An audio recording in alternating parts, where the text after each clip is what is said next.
Scottie Pippen, 6-time NBA champion, Hall of Famer, one of the greatest defensive wing players of all time. Played for my Chicago Bulls.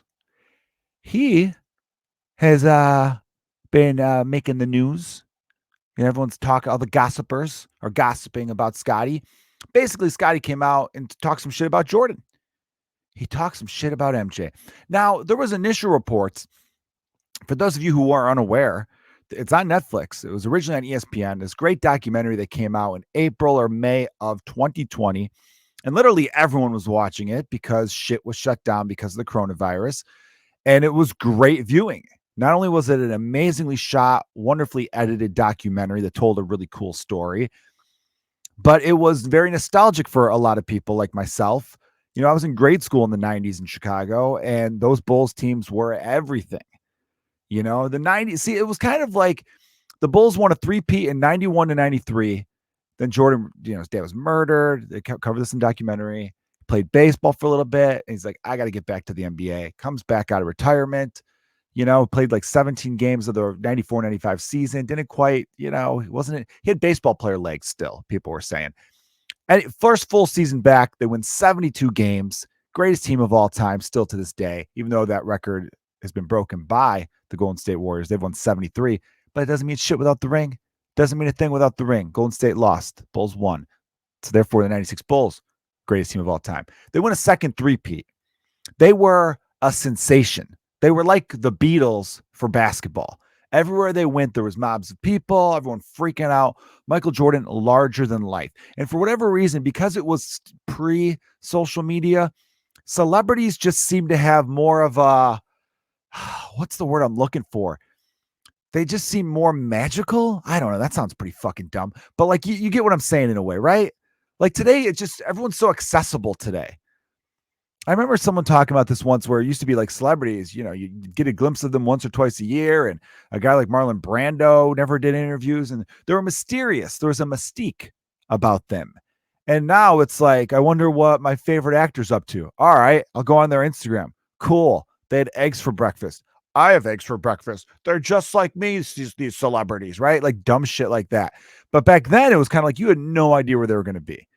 I mean, you literally see people getting out of their car in traffic trying to get pictures with Michael Jordan in this documentary. So if you haven't seen 30, it's not 30 for 30. It's called The Last Dance. It's about the Chicago Bulls. It was a 10-part documentary. It is on Netflix. I recommend it, of course. On this podcast, we talked about it a bit. It was just a really cool thing because it told stories you didn't know. Like you didn't know Dennis Rodman disappeared for a week during the season because he was stressed out and just needed to go to Vegas. And Phil Jackson and Jordan were like, all right, you need to go to Vegas for a little bit. We'll hold down the fort without you, son. Like shit like that. To the point where eventually Jordan had to show up to his place. I guess this is when he came back from Vegas. He had an apartment by the United Center where the Bulls played, and they had to knock on the door and be like, Dennis, dude, enough of this shit. Scottie's injured. I'm not young anymore. I'm 35. Come on, let's go. I want to win another championship, you know? And Jordan had that kind of power too, where Dennis Rodman, a guy who literally would say, fuck you to anybody, was like, all right, I'm getting my bag, relax. And Carmen Electra was like in the room naked, hiding behind a couch, because she was like, oh my God, it's Michael Jordan. You know, that's how big Michael Jordan was. She was getting banged by Dennis Rodman, right? And you know they weren't doing missionary sex. Carmen Electra and Dennis Rodman were creating their own positions, some of which you're kind of thinking, joints don't work that way. They go, yeah, and this drug they do. And this drug, your head could be like an owl's, where it could go almost all the way around. Yeah, like that's the kind of sex Rodman and Carmen Electra was having. I wouldn't even want to see that sex tape. If a Dennis Rodman, Carmen Electra sex tape existed and someone sent me the link, I'd be like, I don't want to even see that. I don't want to know. Like, I want to think that I know everything there is. I don't want to see something sexually from those two and be like, wait, what? They're both doing handstand. They're floating. They're levitating. They're having, what's that position called? The Chris Angel? What sexual positions are Dennis Rodman and Carmen Electra doing? Or maybe it's the exact opposite. Maybe you think these crazy rock star, NBA star, professional athletes, supermodel, Vegas, right? Like cocaine, strip clubs. Maybe those people have the most boring sex, just like the type of sex where you describe as moist. It's a word that people don't like. They don't like the word moist. And you'd be like, well, that's what it looked like. It didn't look There was a lot of good friction going on. It looked like a little, you know, maybe they do. I don't think that's the case though, because isn't that the point of being up all these uppers, so you could be crazy in the sack? Or maybe they're just like so exhausted. It's like we had a long 40 hours of heavy drinking. I pet a tiger, saw that magic show. Vegas is like, this is a lot. It is no wonder people only stay here for about 3 or 4 days and they can't wait to get the fuck out because I am spent. And then they're like, all right, let's just do that position where we're both on our sides. We kind of grind into each other a little bit, you know? So you got like your bellies are full of Chipotle and you're kind of like, I don't want to do a whole lot because I don't trust the back door. You might lift my leg up a little bit and it's fart city. You know what I mean? That's what she might be saying. Maybe Carmen's telling Dennis that. It could be. It could very well be. So they don't cover that in the documentary, but they cover stuff like that where you didn't know that at the time because there was no social media. The internet was just in its infancy. And you find out that Scottie Pippen had one of the worst contracts signed by anyone in history. And a backstory of Scottie was that he was one of 37 kids. And I might be exaggerating, but only slightly. He has so many siblings. They talked about his family and they didn't grow up with much. And you really feel for him there. And the way he came up and overcame a lot. Yeah, I was a big fan of Scottie, the player. As a human being, I don't know the man personally. And there's a lot of bullshit on the internet and you hear a lot of rumors and whatnot. And I always try not to dig too deep into those or whatever. Cause I've heard stories from people where they're like, I met Bill Murray once at an airport. I said, hey, Bill, can I get a picture and tell you a 17-minute story? And he was like, I'm sorry. I got to go meet my sick mom. I'm almost late for this flight. Glad you're a fan. Could you believe that? Wow. Does Bill suck? And you're like, no, you suck, you piece of shit. How, you know what I mean? Like what'd you want from him? Did you think you were going to become best friends with him? Did you think he was going to be like, you know what? I've been looking for a random person to be friends with, and you're just so real, Jimmy. What do you say? You cancel your flight. I'll pay for your seat, and you're going to go visit someone with me. Like, I don't understand. Sometimes people just, you put these celebrities on such a pedestal that when you meet them, unless they suck your dick, they're never going to meet your expectations. Just look at them as people. You're like, oh, I like your work. That's how I view it. Oh, I like that guy's work is great. Or that woman's work is great. Whatever. Same way with electricians. I'm going to be talking about electricity a little bit later, by the way. But, if I see an electrician who's kicking ass, I'm like, hey, I really like your work. But I'm not going to be like, yo, electrician, come sign this bulb. Oh, you got something to do? Piece of shit. I'm going to tweet about you. You know what I mean? Fucking no electricity over here in this relationship. I don't know why I chose electricians. You'll find out later. I got an electrical situation going on, everyone. That's a whole to-do, though. So yeah, I never try to read too much into about, but growing up in Chicago, the rumor about Scottie Pippen was, and again, this could have been a good rhyme, but they called him No Tippin' Pippen. And again, a good rhyme. There are some things about life where you're like, is that true or is that just a bullshit rhyme? Some of them I just go, I can't stand certain rhymes. Happy wife, happy life. Fuck your happiness is what that's saying. Oh, you're some dumb dipshit husband? Well, sacrifice your own shit and make your wife happy. You know why? Happy wife, happy life. It's just a dumb rhyme.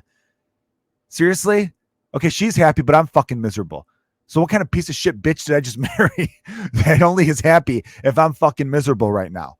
Shouldn't it be like happy couple? There's no rhyme to that, right? Shouldn't it be, hey, let's meet each other's needs. Let's do that. Let's support each other and be good to one another. But there's no rhyme there. An apple away keeps the doctor a day. An apple a day keeps the doctor away is how I meant to say that. I mean, that's good advice, but it's probably just more the rhyme. So I want everyone to think about it. When you go out there in the world and you come across some piece of advice that rhymes, be like, is this really good advice? Or are we just really into rhyming? I think we're just really into rhyming. I've often said one of the best grade school insults of all time is when someone says, hey, yeah, well, you're part of the itty bitty titty committee. Maybe that girl really did have some small tits, but it's a really good rhyme scheme. Like when you hear that, you're like, oh, that's mean. But you're like, fuck, it's a good insult. It's a really good insult. So No Tippin' Pippen was the thing. And, again, like I said, I try not to judge people off of hearsay. When I first heard that, I was like, maybe he'd been bar hopping and he thought he had already tipped and then he walked out. And then later he's like, shit, I forgot to tip. It's all right. I'll come back to this bar. I'll double it up. I'll throw like an extra $100 in or something like that. He doesn't get to the Bulls are on the road. He doesn't get back to that bar for a couple weeks, comes back in and says, hey, totally forgot. I felt like an asshole. It's been eating me up all the last week or so. Here's another 100 on top of what I should have gave you. And then that person's like, oh, thanks, Scottie. But in their head, they're like, fuck, I already told everybody that you don't tip. And this one guy, Bobby, because this is a Bobby rhyme scheme, was like, they should call him No Tippin' Pippin. And then that's how that went about. But I think there's actually some truth to it because it went around long enough where the No Tippin' Pippin thing could be real. I also know he has a daughter that wanted nothing to do with him. It was out of wedlock, piece of shit, whatever. But she was trying to play some college sports. I won't say which one because then you're looking her up and it's, I just don't want to be that guy on the internet. But she kept the name on the back of her jersey because she wanted people to be like, wait, is that so-and-so's daughter for potential college scholarships? Which in that case, I don't blame her. You got a bad parent. And really, what's the minimal thing a parent gives you? Your name. Your name is what you get. There was an Everclear song where it's like, Daddy gave me a name, and then he walked away. Like, that's the bare minimum a parent gives you is a name. And then they could be a complete shit after that. They could be like that Johnny Cash guy who named his kid Sue. It's like, why name you Sue? Well, because I knew you'd get into fights and that would make you tough. It's like, there's plenty of tough guys named Dave, you fucking asshole, right? I don't understand. See, even at the end of the song, the Johnny Cash, as he's singing about the boy named Sue, the guy named Sue later says, if I have a kid, guess what? I'm going to name him anything normal because this was still a dumb idea. Some people hear the boy named Sue and think, hey, made him tough, so maybe his dad knew what he was doing. Meanwhile, Sue was like, yeah, I beat the fuck out of a lot of people, but I lost a fight to, a guy named freaking Mike. There's plenty of tough regular names out there. You don't have to name someone Sue to make them tough. Also, you could have a very happy, awesome life without being a tough guy. He could have just named him fucking Alex, and the guy could have had himself his own accounting firm and lived in a high-rise downtown, and he just doesn't get into kerfuffles, right? So that's something to think about. So anyhow, as far as that goes, I didn't blame his daughter for using his name. That was my point there. Now, Scottie Pippen, after The Last Dance, the documentary I just, ranted about a while ago came out, Scottie kind of looked bad in 2 episodes. He looked bad in the episode where they're talking about the final season because Scottie could have had a surgery in the off season. And he said, I'm not fucking up my summer. But really what he was mad about was his contract because he was seriously grossly underpaid. It was a bad contract. Anger should have been toward the agent. I think he was a guy that just wanted that financial security, but didn't really think long-term. So he signed it. And then a couple years later, it's like, wait a minute, I'm a perennial all-star. I'm one of the best defensive players in the league. I should be getting way more than what I'm getting. And at that point, the Bulls are like, well, we don't have to give you any more. This is why it's a contract. This is what we're giving you. Now, if you want to talk about an extension closer to when your contract expires, of course, we'd love to talk about that with you, Scottie. We're all ears. And Jerry Reinsdorf, the Bulls owner, who's not a good guy. People like to try to act like he's a good guy in Chicago. He's really not. He just whatever. I've never met him, but I know it. He said, like, I told Scottie not to sign it. Did you? Did you really? Okay.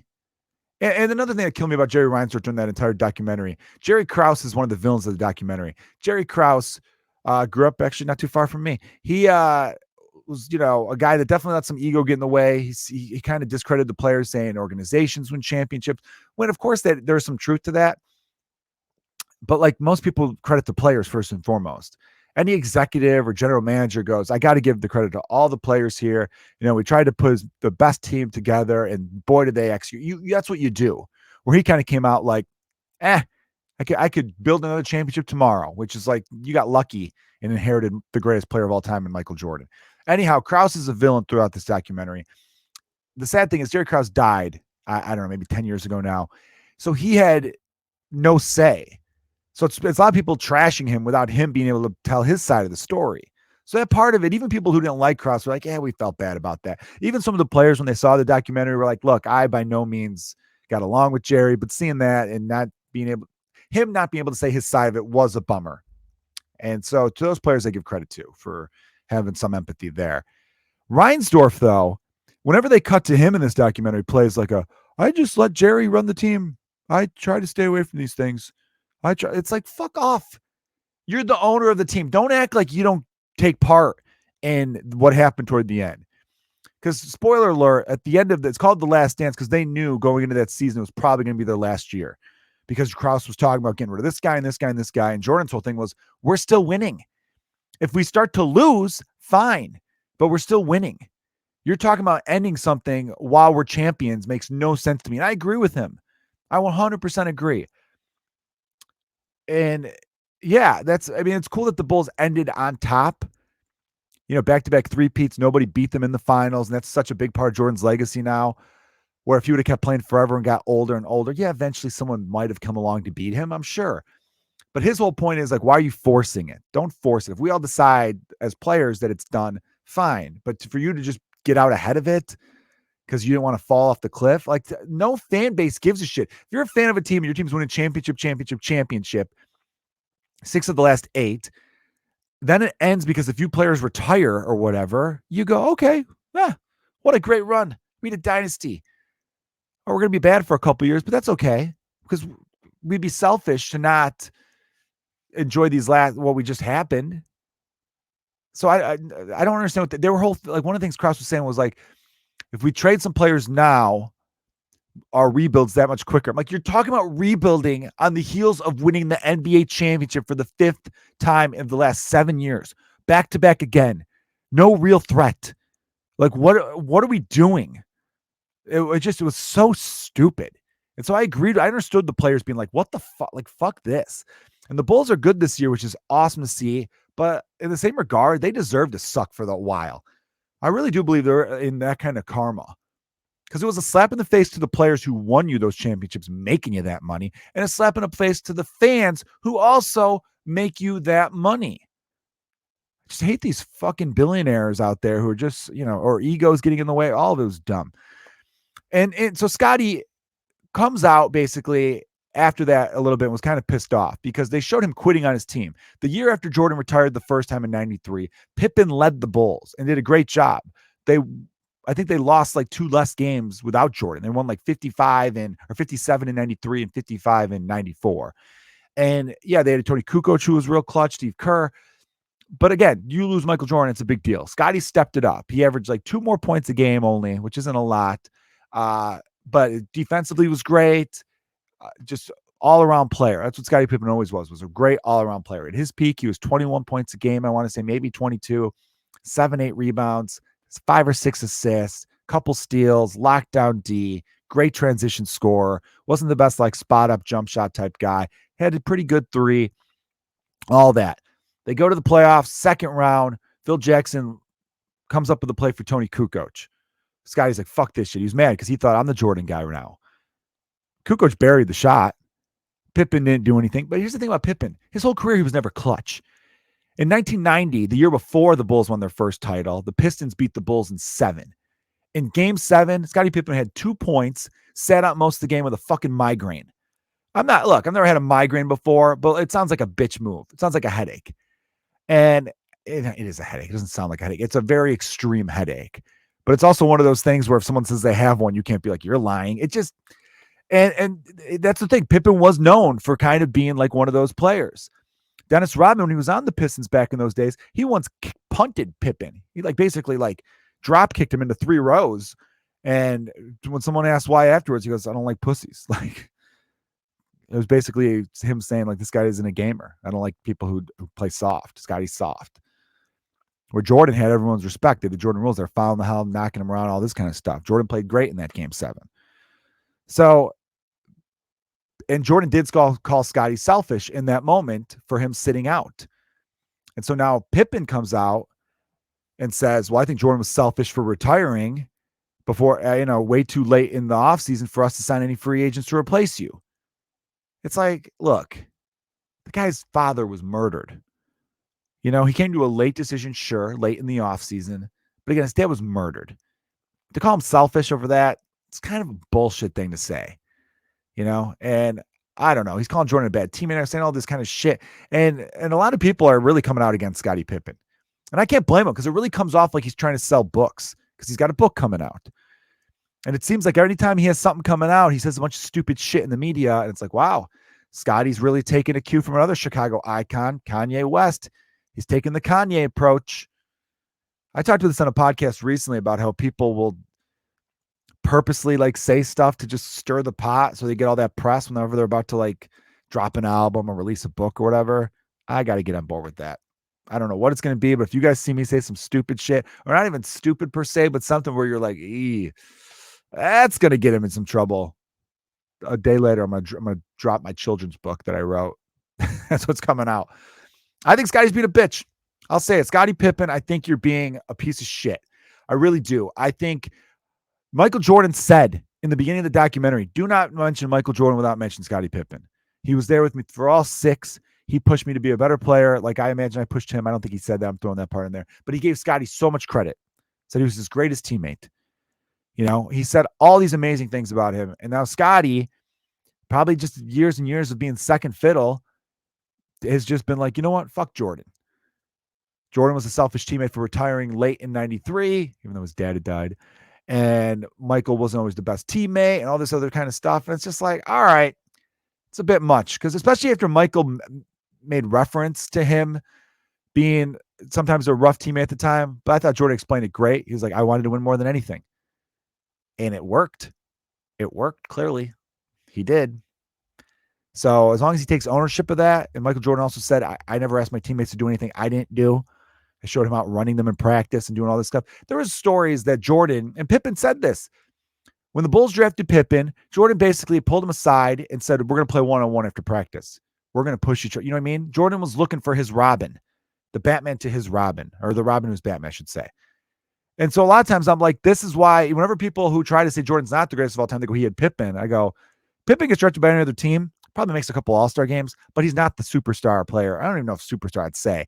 Superstar defensively, look at his offensive career numbers. They're nothing special. They're really average 16 points for his career, field goal percentage like in the low 40s, right?